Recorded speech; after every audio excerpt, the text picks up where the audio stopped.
शिवसेना पक्ष आणि चिन्हाची अगदी थोड्याच वेळात अंतिम सुनावणी सुरू होतीये।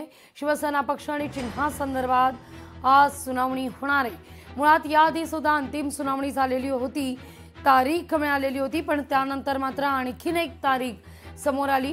त्यामुळे आज पुन्हा तारीख की न्याय मिळणार हे पाहणं महत्त्वाचं असेल। अगदी थोड्याच वेळात सर्वोच्च न्यायालयामध्ये शिवसेना पक्ष आणि चिन्हासंदर्भात सुनावणीला सुरुवात होती।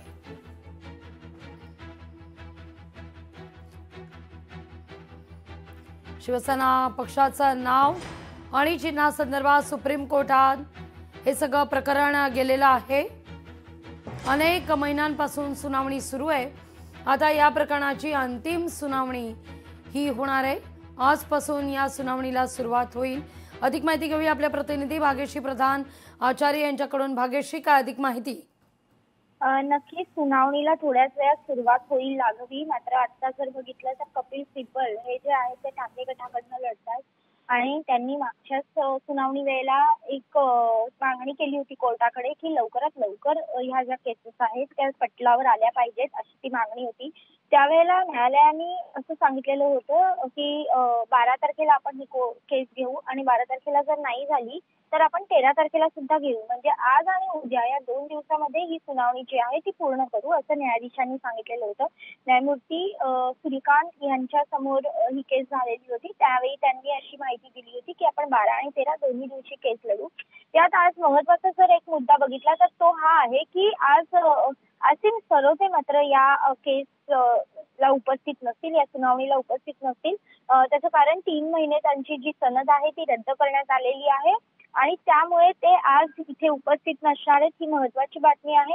मात्र असं असलं तरी या सुनावणीत नेमकं काय होतंय हे बघणं महत्त्वाचं आहे, कारण कपिल सिब्बल यांचं देखील प्रचंड मोठं नाव आहे या क्षेत्रामध्ये आणि याआधी देखील कपिल सिब्बल यांनी मोठ्या मोठ्या केसेस ज्या आहेत त्या लढलेल्या आहेत आणि जिंकलेल्या देखील आहेत। त्यामुळे नेमकं चिन्ह कोणाकडे जाईल हे बघणं महत्त्वाचं आहे। त्यातच महाराष्ट्रामध्ये महापालिका म्हणू शकतो, नगरपालिका म्हणू शकतो, थोडक्यातच स्थानिक स्वराज्य संस्थांच्या निवडणुका ज्या आहेत त्या तोंडावर आलेल्या आहेत आणि या सगळ्या पार्श्वभूमीवर चिन्ह कोणाकडे जाणार ही अत्यंत महत्त्वाची गोष्ट आहे।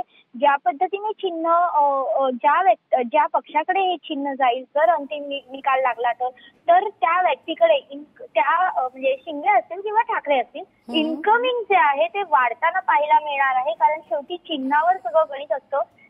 खरं तर हे चिन्ह जे आहे ते बाळासाहेबांनी काढलेलं चिन्ह आहे आणि निश्चित त्यामुळे आज नेमकं काय होतंय भाग्यश्री हे पाहणं फार महत्त्वाचं असेल।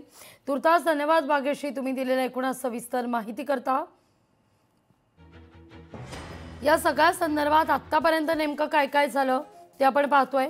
खंडपीठापुढे 19व्या क्रमांकावर सुनावणी आहे।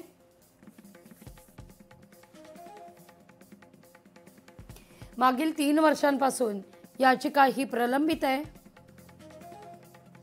ठाकरे सेनेकडून कपिल सिब्बल युक्तिवाद करतील।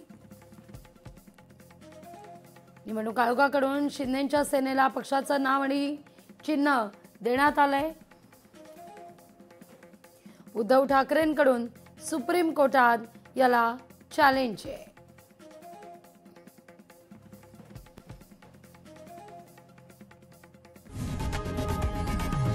लोकशाही मराठी ऐका, पहा, जागरूक रहा।